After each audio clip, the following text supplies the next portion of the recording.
오늘도 예배 가운데 주님께서 우리에게 크신 은혜를 베풀어 주실 줄 믿습니다. 우리 할렐루야 찬양한 것처럼, 할렐루야 찬양대가 찬양한 것처럼 우리가 살아가면서 우리의 영혼이 날마다 기쁨으로 주님을 찬양하며 살아가는 우리 모두가 되기를 주님의 이름으로 간절히 축복합니다. 여러분 혹시 우리나라에 무속인들이 몇 명이나 될까 혹시 아시나요? 그런 생각을 한 번도 안 해보셨겠죠? 이게 바깥에 이제 간판을 내걸고요 활동하는 무속인의 숫자가 이제 검색해 보니까 어림잡아서 한 70만 명이 된대요. 그렇습니다. 이 반응이 나와야 돼요. 엄청 많은 거예요. 얼마 전에 영화로도 개봉했고 이제 드라마로도 방영했었던 방법이라는 작품이 있습니다. 방법. 아마 보신 분은 별로 많지는 않으신 것 같은데 예전에 제가 인터넷을 통해서 소개하는 이 작품에 대해서 소개하는 영상을 잠깐 봤는데 이 드라마를 보게 되면 이 작품을 보게 되면 우리나라의 무속신앙을 사람들이 좀 흥미롭게 접할 수 있게 만든 그런 작품이에요. 이 작품에서 보면 이 작품의 제목이 방법이기 때문에 그 주된 내용이 뭐냐면 방법한다를 이제 갖고 있거든요. 이 방법한다라는 신박한 이제 소재를 가지고 진행이 되어지는데 여기 작품에 보면 이 방법사가 등장합니다. 방법사.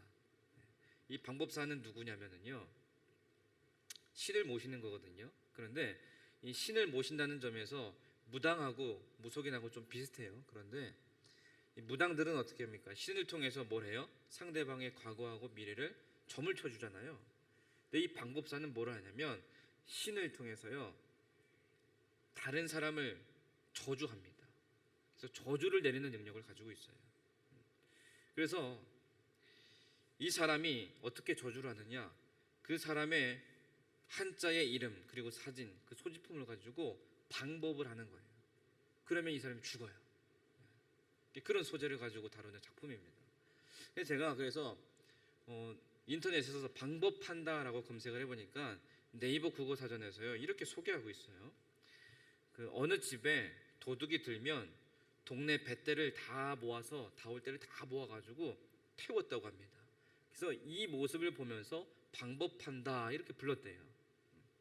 그러면서 이제 태우니까 대나무가 오그라들거든요. 오그라들듯이 도둑의 손과 발이 오그라든다라고 그렇게 믿었대요. 그래서 도둑 맞은 뒤에 어떤 일정 장소를 정해서 3일 정도 유예 기간을 준 다음에 그래도 그 도둑이 그것을 가져다 놓지 않으면 이렇게 방법을 했대요. 그렇게 방법을 하면은 이 도둑이 어떻게 된다고요? 손과 발이 막 오그라든다고 믿는 거예요. 그래서 방법을 하려면 꼭 마을 회의를 거쳐야만 했습니다. 그리고 공고를 해야만 했어요. 방법한다고. 이렇지 않고 비공식적으로 남들 모르게 하다가 들키면 그 해가 자기한테 온다라는 거예요. 여러분 이 얘기가 이제 어떤 거냐면 조상들의 지혜죠. 동네에 도둑이 안 생기게 만들려는 조상들의 지혜입니다. 그래서 도둑이 생기면 이 도둑놈 손과 발이 오그라들고 그렇게 될 거다 그렇게 조상들의 지혜인 거예요. 그래서 이것을 TV에서 그대로 방영을 해가지고 이 방법사가 그렇게 방법을 해서 저주를 건 사람이 손과 발이 막 오그라들면서 온몸에 비틀어지면서 뼈가 으스러지면서 죽는 거예요. 여러분 이런 것처럼요 우리나라에는 이런 무속신앙, 샤머니즘이 어디에든지 자리 잡혀 있습니다. 어디에든지. 그래서 동네마다 우리가 정말 쉽게 볼 수 있는 게 뭐냐면 무당집 깃발이에요. 여러분 저기가 무당집이구나 우리가 어떻게 알 수 있냐면 무당 깃발을 통해 알 수 있는데 지나가다가 여러분 흰 색깔 빨간색 깃발이 위아래로 이렇게 잘 걸쳐져 있는 모습을 보면 그 집이 무당집이에요. 그래서 우리나라의 무당 같은 경우에 그 간판을 보면은 뭐라고 써 있어요? 무슨 대감, 무슨 선녀, 무슨 장군 뭐 이렇게 돼 있잖아요. 이런 식으로 신을 모시면서 이제 귀신의 빙의해서 말을 하는 게 무당입니다. 혹시 여러분 중에 무슨 대감 찾아가 보신 적 있으세요? 이게 무슨 말이에요? 혹시 여러분들 중에 점 보러 가보신 분이 혹시 계시느냐?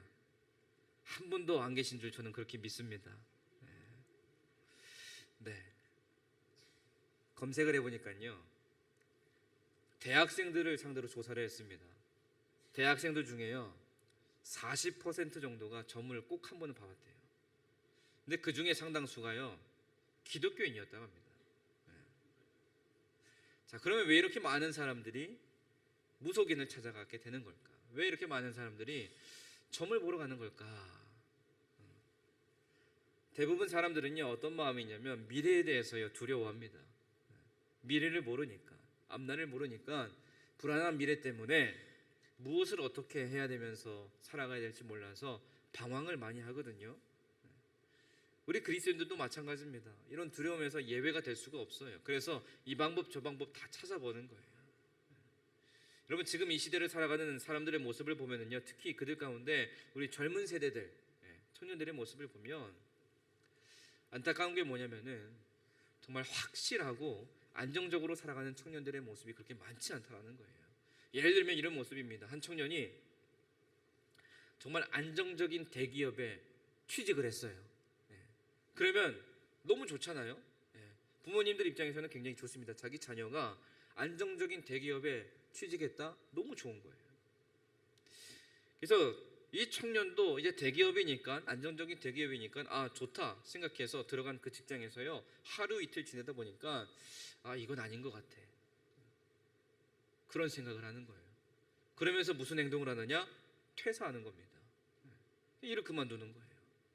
그러면서 그때부터 아 다른 것도 해볼까? 이런 생각하면서 사는 거예요. 여러분, 이러한 모습들이요 청년들뿐만 아니라 우리 장년들 세대에서도 동일하게 일어나는 그런 모습 속입니다. 근데 이러한 모습이요 잘못되었다라는 건 아니에요. 시대가 변하면서 계속해서 불안하게 그리고 불안전하게 우리들의 삶의 자리를 흔드는 지금 이 세상이기 때문에 여러분, 그곳에서 우리가 어떻게든 살아남기 위해서 몸부림치는 모습일 뿐입니다. 그저 몸부림치는 모습 중에 하나예요. 계속 흔들어대는 이러한 세상에 살아가는 여러분, 우리가 우리의 미래를 보면서요 불안하고 불확실성이 당연히 생길 수가 있어요. 이런 생각과 마음 때문에 미래를요 그냥 포기하고 하루하루를 즐기면서 사는 사람들도 있습니다. 아니면 불확실한 미래에 대해서 조금이라도 뭔가 알고 싶어하는 사람들도 있습니다. 이런 상황에서 우리 안에 나도 모르게 자리 잡고 있는 우리나라의 이 무속신앙, 샤머니즘이 조금씩 우리에게 영향을 주는 거예요. 그래서 여러분, 오래전부터 보면은요 어떤 모습이 있었냐면, 오래전부터 우리 민족이 어땠습니까? 서황당에서 돌을 쌓아놓고요 붉은 천을 달아서 막 구판을 벌였잖아요. 왜 그렇게 했어요? 무당은 어떤 사람을 여겼습니까? 점을 봐주고 점을 쳐주고 악기를 물리치는 사람이다, 이렇게 여겼잖아요. 또 어떤 모습이 있어요? 우리가 뭐 드라마나 이런 사극이나 많이 보면 나오잖아요. 정한수 한 사발 띄워놓고 보름달 뜬 밤에 나아가서 그 새벽 이른 아침에 기도하는 그런 모습, 이런 미신적인 모습들이 우리 안에 많이 남아있다는 거예요. 예전에만 있는 게 아니라 지금도 지금 우리의 삶에 많이 남아있다는 겁니다. 그래서 우리가 주변을 걸어가다 보면 정말 쉽게 볼 수 있는 게 무당집이에요. 이런 것처럼 여러분, 우리가 아직도 알게 모르게 우리가 이러한 무속주의 세계관에 우리 모든 사람들이 영향을 받고 있다는 겁니다. 우리 그리스도인들도 마찬가지입니다. 우리도 지금 이 땅에서 살고 있기 때문에 우리도 그 영향 아래에 있습니다. 그래서 우리도 알게 모르게 우리 안에 자리 잡혀 있는 무속신앙의 영향 아래에서 우리가 살고 있어요. 그러면 우리도 그러한 영향 아래에서 그것들을 바라보면서 그것들을 추구하면서 살아가야 될까? 내가 하나님의 사람인데, 내가 예수님을 믿는다고 얘기하는데, 그래서 내가 말씀을 보면서 기도하면서 사는데, 그런데 힘들 때마다 알게 모르게 나도 모르게 미신을 붙잡고 그러한 무속주의 세계관 속에서 내가 영향을 받으면서 지금 계속 그렇게 살아가야 되는가? 여러분, 우리가 오늘 말씀을 통해서 우리가 하나님의 사람으로서 이 세상에서 올바른 가치관을 갖고 살기 위해서 우리가 어떻게 살아가야 될지, 또 하나님께서 말씀하시는 세계관은 무엇이고 이 세상의 한복판에서 하나님의 사람으로서 올바른 그 세계관을 갖고 살기 위해 어떻게 나아가야 되는지 오늘 말씀을 통해 여러분 지혜를 얻는 귀한 은혜의 시간이 되기를 간절히 소망합니다. 여러분, 우리 모두는 마찬가지입니다. 뭐냐면 우리 앞날에 대해서 모두 궁금해요.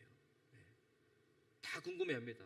뭐 5분 뒤, 10분 뒤, 1시간 뒤에, 아니면 저녁, 아니면 내일 무슨 일이 일어날지 우리는 모르기 때문에 궁금합니다. 앞날에 대해서 모두가 궁금해합니다.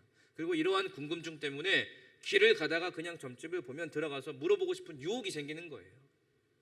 뭐 때문에요? 궁금증 때문에. 궁금하니까. 이게 뭐예요? 호기심 때문입니다. 호기심 때문에. 이렇게 앞날을 점치는 것을 뭐라고 표현하냐면 예언한다라고 표현하잖아요. 예언한다. 여러분, 이 말의 뜻은 뭐냐면 앞으로 다가올 일을 미리 알거나 짐작하여 말한다, 이런 의미입니다. 네, 이 예언한다라는 단어의 의미를요, 우리는 그리스도이니까요, 기독교적인 관점을 통해서 이해를 해보면 이런 의미가 돼요. 신탁을 받은 사람이 하나님으로부터 직접 계시된 진리를 사람들에게 전한다, 이런 의미를 갖고 있는 말이 예언한다라는 말이에요. 여러분, 성경의 말씀을 보면 하나님께서요, 구약 시대의 말씀을 어떻게 전하셨습니까? 선지자들을 부르셨어요. 택하셨습니다. 하나님께 부름받은, 하나님께 택함받은 사람이 무엇을 받았어요? 하나님의 말씀을 받고 그 말씀을 전했습니다. 그들이 전했던 말씀들은 무슨 말씀이에요? 하나님의 예언의 말씀이었어요.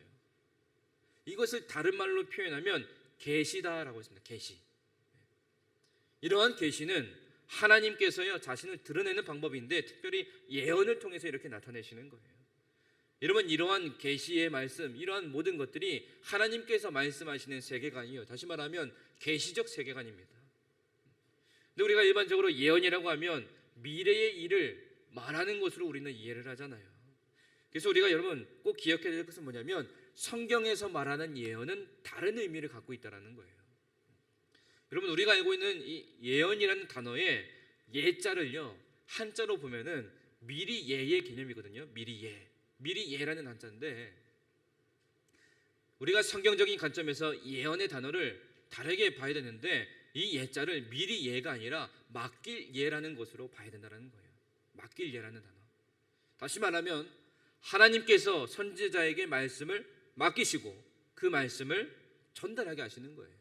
미리 알려주시는 거 아니라 하나님의 말씀을 그에게 맡기시는 겁니다. 맡길 예의 예언이라는 거예요. 그래서 말씀을 맡은 자는 자기 생각이나 느낌을 말하는 것이 아니라 하나님의 말씀을 더하거나 빼지 않고 그냥 있는 그대로 전달하는 거예요. 이게 누구였냐? 구약에 나오는 선지자들의 모습이었습니다.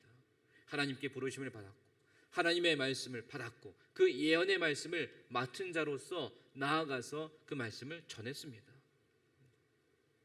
오늘 20절 21절 말씀을 보면 먼저 알 것은 성경의 모든 예언은 사사로이 풀 것이 아니니 예언은 언제든지 사람의 뜻으로 낸 것이 아니요 오직 성령의 감동하심을 받은 사람들이 하나님께 받아 말하는 것임이라, 이렇게 말씀합니다.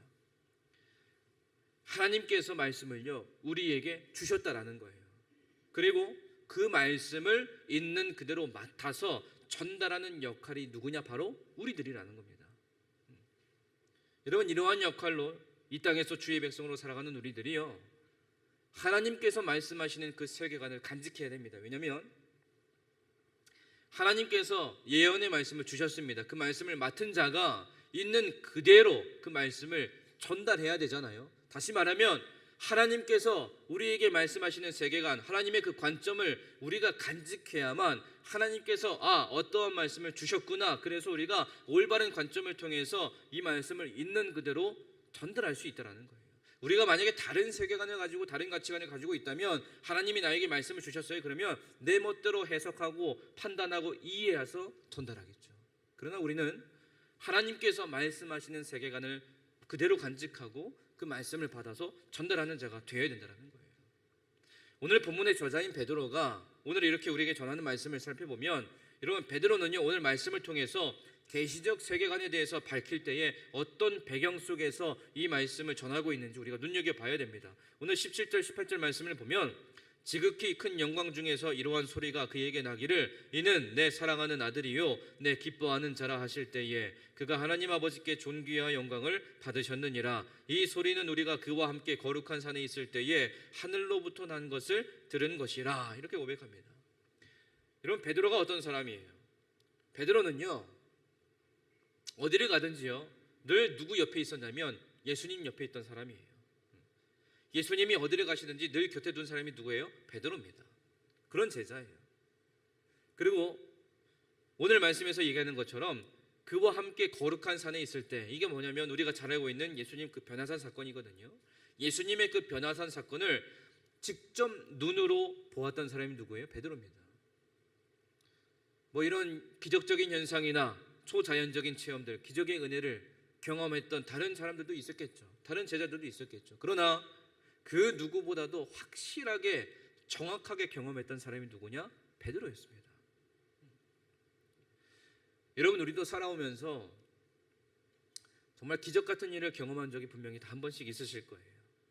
우리가 신앙생활하면서 하나님의 능력을 내가 믿기 때문에, 하나님은 내가 신뢰하기 때문에 정말 기적이 필요하다고 하나님 앞에 나아가서 기도하고 간구하고 울부짖을 때 하나님께서 기도에 응답해 주셔서 기적의 은혜를 체험한 적이 여러분 분명히 한 번씩 다 있으실 겁니다. 여러분들 중에 아마 모나미 볼펜을 모르시는 분은 한 분도 없으실 거예요. 그렇죠? 다 아시죠? 모나미 볼펜. 아마 집에도 한 개씩 다 있으실 거예요.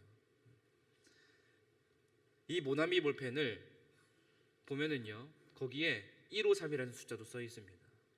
그래서 153 볼펜이라고도 불렸는데, 이 모나미 볼펜이 1963년 5월 1일에 탄생했어요.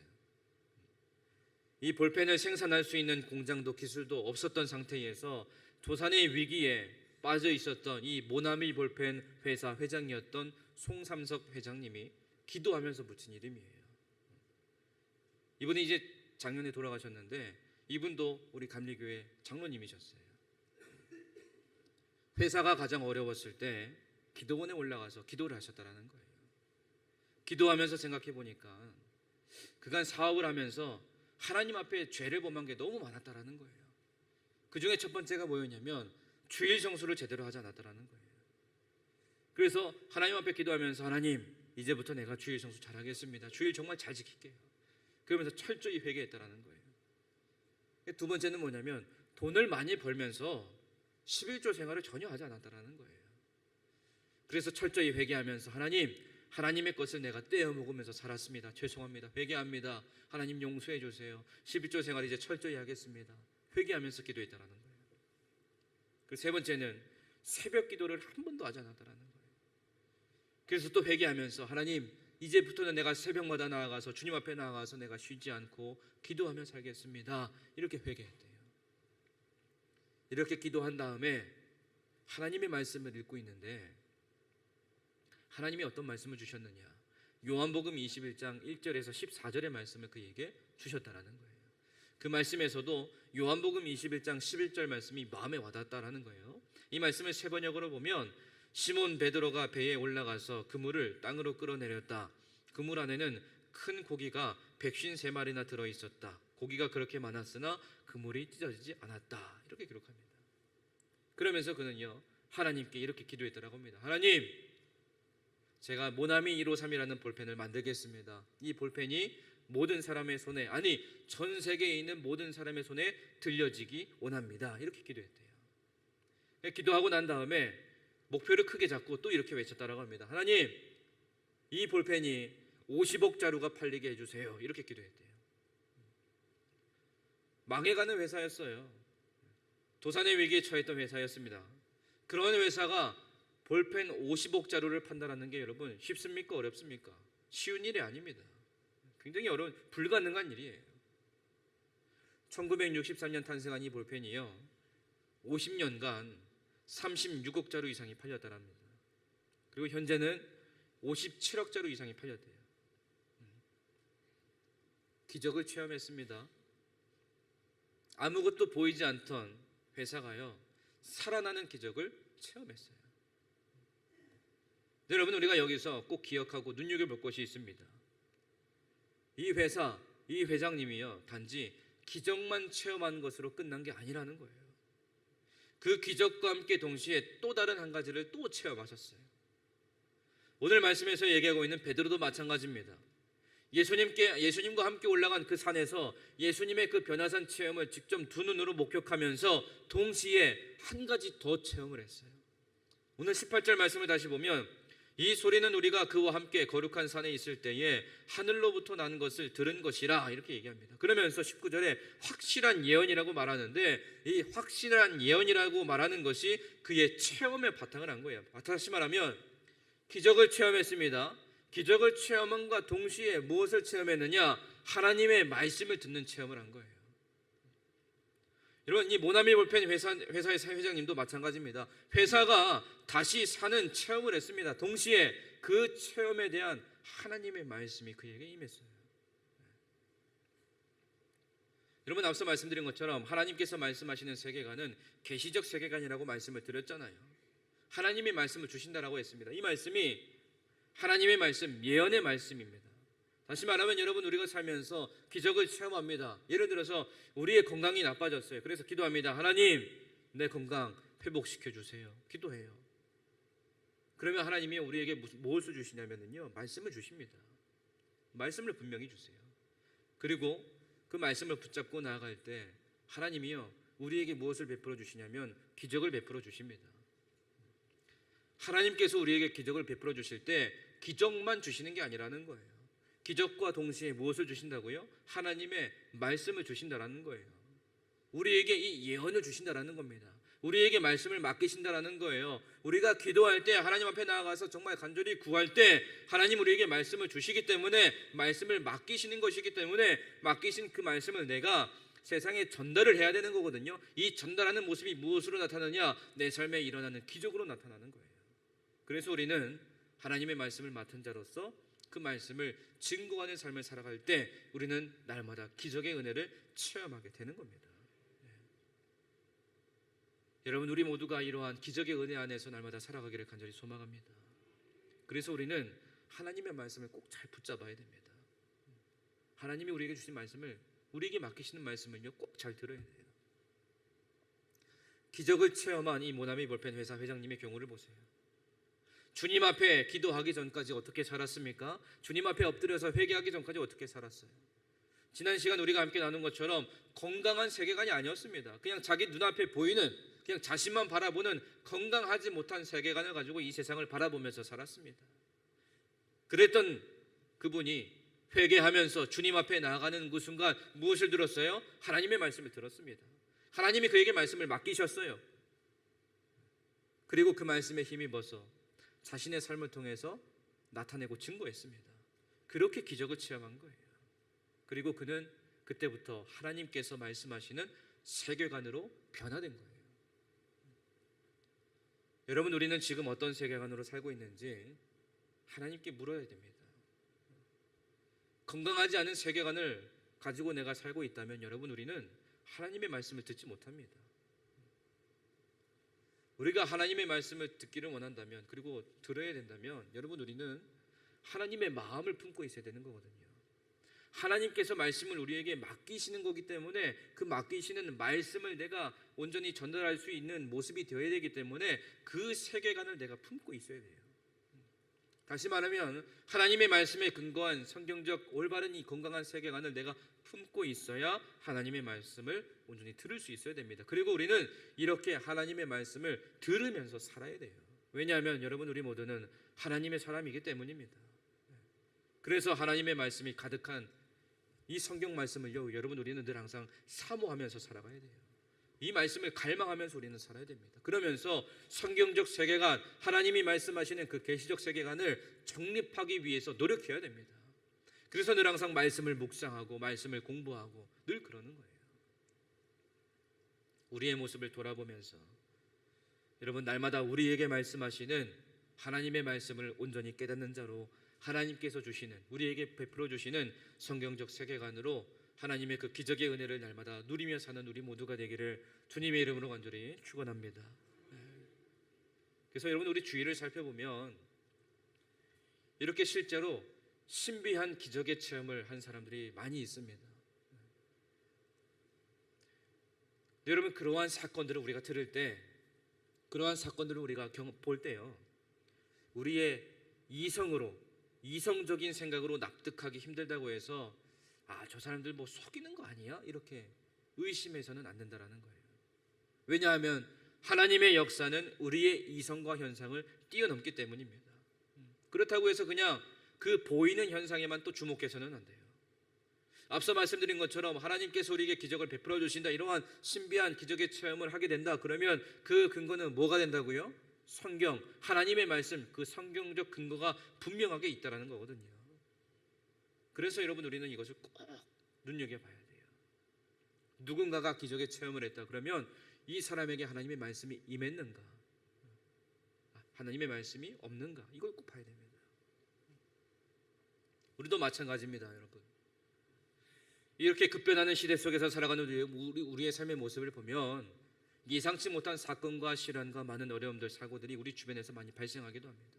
그래서 여러분, 우리가 한치도 앞도 내다볼 수 없는 이 시간 속에서, 이러한 세상 속에서 우리가 흔들리지 않고 정말 강한 믿음으로, 굳건한 믿음으로 우리가 살아가고, 또한 그 믿음을 가지고 세상을 바라보기 위해서 이 안에요 분명한 기준이 있어야 돼요. 분명한 기준이 있어야 돼요. 이사야 40장 8절의 말씀에 보면 풀은 마르고 꽃은 시드나 우리 하나님의 말씀은 영원히 서리라, 이렇게 고백합니다. 풀은 마르고 꽃은 시들지만 하나님의 말씀은 영원하다, 이 고백입니다. 여러분, 세상은 변하고 사람은 바뀌지만 하나님의 말씀만이 마지막까지 건재하다, 마지막까지 영원히 변하지 않는다. 여러분, 이것이 진리라는 거예요. 따라서 변하는 사람의 감정이나 경험이 아니라 변함이 없는 하나님의 말씀에 우리의 신앙적 기준을 두면서 살아가는 주의 백성이 반드시 되어야 된다는 겁니다. 우리의 모든 행동과 우리의 모든 생각과 우리의 모든 판단의 기준을 말씀으로 삼아야 된다는 거예요. 그리고 이것을 위해서 여러분, 우리가 해야 되는 일이 있어요. 그건 뭐냐면 당연히 여러분, 우리가 말씀 안에서 살아가야 돼요. 내 신앙의 기준이 말씀이 되어야만 하기 때문에, 그러면 우리는 그냥 말씀 안에서 살아가야 돼요. 말씀 안에서 살아간다는 말의 의미가 뭐냐면, 여러분, 하나님의 말씀을 묵상하고요, 하나님의 말씀을 공부하고요, 그 배운 진리를 가치 판단의 기준으로 삼는 겁니다. 우리가 말씀을 묵상하잖아요. 여러분, 개인적으로 여러분들의 가정에서, 직장에서, 사업장 어디에서든지 말씀을 묵상하잖아요. 그럼 묵상하면은 말씀을 묵상한 것 가운데 깨달음이 분명히 있습니다. 우리가 말씀을 왜 묵상하느냐? 교회에서 말씀 묵상하라고 얘기하니까 묵상하는 게 아니잖아요. 성경책이 있으니까 그냥 보는 게 아니잖아요. 이 말씀에서 나에게 하시는 하나님의 말씀을 듣기 위해서 묵상하는 거거든요. 묵상하고 깨달은 것이 있다면 그 깨달은 것을요, 내 삶 속에서 분명하게 나타나야 된다는 거예요. 다시 말하면 내 삶에서 실천을 해야 된다는 거예요. 이 실천이 뭐냐? 내 삶의 기준이 된다는 거예요. 내 신앙의, 내 삶의 모습에 기준으로 세워서 삼아서 그렇게 살아가는 모습, 내 그러한 실천의 모습이 분명하게 되어야 된다는 거거든요.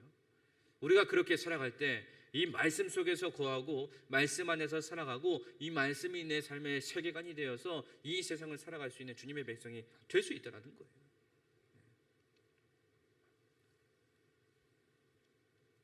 여러분, 지금처럼 급변하는 이 사회에서요, 우리가 지금 살고 있잖아요.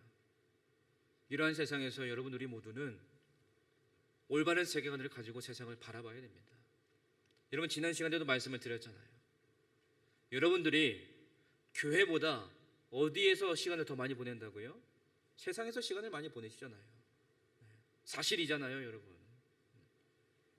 여러분들이 생활하는 사회에서 시간을 당연히 더 많이 보내시잖아요. 그렇기 때문에 우리가 바라보고 생각하고, 그래서 기준으로 삼고 살아가려고 마음 먹는 것들이 하나님의 것보다는요, 세상의 것이 될 수 있는 가능성이 크다라는 게 우리의 현실입니다. 그러다 보면 아무리 내가 교회를 오래 다닌 사람이라고 해도요, 삶의 기준과 판단은 하나님의 말씀보다 사회가 나에게 보여주고 내가 느끼게 하고 내 피부로 직접 와닿게 하는 현실의 기준이 될 수 있다는 거예요. 그것이 내 삶의 기준이 되어서 세상이 나에게 알려주고 세상이 나에게 유혹하고 세상이 나에게 공격하는 세상의 세계관으로 내가 세상을 살아갈 수 있다는 거예요. 그 가능성이 큰 현실 속에서 살아가는 여러분, 우리들입니다. 그렇다고 해서 우리가 살아가는 이 현실을 전혀 바라보지 말라는 건 아닙니다. 당연히 우리의 현실을 바라봐야 됩니다. 왜냐하면 우리가 살아가는 모습이 이 현실이거든요. 그 현실 속에서 우리가 살아가기 때문에. 그런데 그 현실에서 나는 그리스도인이기 때문에 하나님께서 말씀하시는 세계관을 통해 현실을 바라보고 현실을 살아낼 것이다, 이 믿음이 분명하게 있어야 된다는 거예요. 다시 말하면 여러분, 내 몸의 편안함, 내 마음의 편안함, 내 삶의 편안함을 기준으로 살아가기보다는 하나님께 묻고 하나님께 구하고 하나님이 주시는 그 말씀을 붙잡고 의지하고 살아가서 내 삶을 통해 나타내면서 그 말씀의 근거에서 일하시는 기적의 하나님을 여러분, 매일의 삶 속에서 우리의 삶의 자리에서 날마다 경험하면서 살아가야 된다는 거예요. 여러분, 이게 우리의 삶의 모습이 분명히 되어야 된답니다. 기적을 체험했다면 그 기적을 통해 나에게 주시는 하나님의 말씀을 꼭 붙잡아야 됩니다. 기적을 체험하고 싶다면 여러분, 하나님의 말씀을 구해야 됩니다. 기적을 체험하고 싶어서요, 내가 뭘 할 수 있지? 막 머리 굴릴 필요가 없다라는 거예요. 세상에 속한 사람들은 그럴 수 있습니다. 그러나 우리는 그러면 안 돼요. 우리는 그리스도인이기 때문에, 하나님의 말씀에 거하며 사는 사람들이기 때문에, 그래서 우리는 하나님이 말씀하시는 세계관을 통해서 세상을 바라보고 내 삶을 바라보고 살아가는 사람들이기 때문에 우리는 무엇을 구해야 된다고요? 하나님의 말씀을 구해야 돼요. 이러한 하나님의 말씀에 근거해서 성경적 세계관을 통해 세상을 바라보고 하나님의 말씀을 꼭 붙잡고 정말로 잘 살아간 대표적인 인물이 있습니다. 그게 누구냐? 요셉입니다. 여러분, 요셉은요, 기적을 체험했어요. 무슨 기적을 체험했습니까? 죽다 살아났습니다. 여러분, 죽다 살아나는 게 얼마나 큰 기적이에요. 죽다 살아났으니까 이제 앞으로 그의 앞길은 어떻게 해야 돼요? 평탄하면 좋잖아요. 행복하면 좋잖아요. 근데 죽다 살아나서 기적의 은혜를 체험했는데, 그런데 그 삶의 길이요, 평탄하지가 않았어요. 늘 힘듦과 고난과 고통의 연속이었습니다. 그런데 그 길 위에서 요셉은 기적의 하나님을 날마다 경험하면서 살았어요. 요셉이 여러분 그런 고난의 길 속에서도 다른 이들과 다른 모습을 보였고 또 마지막에 승리할 수 있었던 비결이 무엇입니까? 요셉은요, 끝까지 하나님이 자신에게 맡기신 그 말씀을 기억하고 의지하면서 살았어요. 잊지 않았습니다. 잃어버리지 않았어요. 그리고 그 말씀으로 자신의 길에 닥쳐오는 많은 고난과 시련들을 바라보았습니다. 하나님이 그에게 맡기신 말씀을 통해서 그 말씀이 자신의 안경이 되어서 자기의 삶에 찾아오는 모든 것들을 바라봤어요. 그래서 요셉은 그가 걸어온 모든 길 위에서 불평, 불만, 시기 그런 어떠한 것들이 하나 없이 흔들리지 않고 믿음으로 잘 살아갔어요. 아마 믿음이 약한 분들 같으면 하나님이 주신 말씀도 다 잊어버리고 의심하면서 살았을 거예요. 그래서 앞서 말씀드린 것처럼 세상의 방법도 찾아보고 또 길 가다가 여기도 들어가 보고 저기도 들어가 보고 또 물어보고 그런 삶을 분명히 살았을 겁니다. 근데 요셉은요, 정말로 올바른 성경적 세계관을 통해서 자신의 현실의 삶을 바라보았고요, 그 자리에 늘 자신과 함께 하시는 하나님을 바라보았고 또 그 하나님을 신뢰했습니다. 하나님이 말씀을 맡기셨기 때문에. 여러분, 요셉의 삶의 모습이요, 지금 우리가 살아가는 삶의 모습과 비슷하다, 저는 그렇게 생각됩니다. 그러면 과연 나는 요셉처럼 내 삶의 길을 지금 잘 걸어가고 있는가? 이걸 점검해 봐야 돼요. 요셉이나 나나 똑같은 사람인데, 요셉이나 나나 똑같은 하나님의 자녀인데, 요셉이나 나나 똑같은 하나님의 말씀을 듣고 믿고 의지하며 사는 사람인데, 그럼 나는 어떤가? 나는 어떤가? 여러분, 우리 모두 오직 하나님의 말씀에 의지하여서 말씀을 통해 알려주시는 세계관으로 세상을 바라보고 또 그곳에서 날마다 기적의 하나님을 경험하며 살아가는 우리 모두가 되기를 주님의 이름으로 간절히 축복합니다. 여러분, 우리가 그리스도인으로 살면서요, 우리의 입술로는요, 기독교 용어를 말하지만 그러나 그 안의 내용은 세속적이라면 여러분 건강한 세계관을 가진 것이 아닙니다. 그러나 하나님의 말씀에 근거한 삶의 내용이 우리의 삶을 통해서 나타난다면 우리의 신앙이 진짜임을 세상에 증명할 수 있는 거예요. 그래서 여러분, 이번 한 주간을 살아가시면서 우리가 몇 가지 좀 생각하면서 살아가기를 원하는데, 먼저는 하나님께서요, 말씀하시는 세계관으로 우리가 살아가려면 말씀이 있는 곳에 머물러야 되는 거거든요. 말씀 안에 우리가 살아가야 된다고 그랬잖아요. 그런데 내가 피곤하고요, 너무 바쁘고 귀찮아서 그러지 못할 때가 참 많이 있습니다. 이런 모습을 고쳐나가기 위해서 내가 결단해야 될 부분이 무엇일지 여러분 생각해 보시고 이번 한 주간 한번 실천해 보세요. 그리고 우리가 살아가는 삶의 자리에 나하고는 다르게 비성경적인 세계관을 가진 사람들과 여러분 우리가 함께 지내고 있습니다. 그들과 같은 공동체에서 지내는 우리가 어떠한 자세를 가지고 어떠한 세계관을 가지고 그들과의 관계를 계속 이어나가야 되는지 여러분 하나님께 지혜를 구하면서 이번 한 주간 살아가 보세요. 그러면서 여러분 끝까지 기억해야 될 것은 우리는 오직 하나님의 말씀으로 살아간다는 거예요. 그리고 하나님은 우리에게 분명한 말씀을 주시기 때문에 그 말씀을 내가 듣고 의지하고 말씀대로 살아가려는 그 믿음의 모습을 잃지 말아야 된다는 겁니다. 하나님의 말씀을 날마다 갈망하며 우리는 살아가야 됩니다. 왜냐하면 하나님이 우리에게 맡기시는 그 말씀을 통해서 세상을 바라보는 것이 바로 하나님께서 우리에게 알려주시는 성경적 세계관이기 때문이에요. 여러분 이러한 건강하고 올바른 하나님께서 말씀하시는 이 세계관을 가지고 살아가며 우리가 서 있는 삶의 자리에서 주님을 증거하며 사는 우리 모두가 되기를 주님의 이름으로 간절히 축복합니다. 하나님이 여러분들에게 주신 말씀을 꼭 붙잡고 사시기 바랍니다. 그 말씀을 통해서 그 말씀의 능력을 통해서 그 말씀에 힘입어서 여러분 매일마다 나와 함께 하시고 나에게 역사해 주시는 하나님의 그 은혜, 그 기적의 은혜를 날마다 경험하시기 바랍니다. 그 기적의 은혜 속에서 하나님의 말씀에 감사하고 또한 하나님께 기쁨이 되고 또한 그 말씀을 세상의 모든 사람들에게 증거하며 살아가는 우리 모든 주의 백성들이 되시기를 주님의 이름으로 간절히 축원합니다. 기도하겠습니다.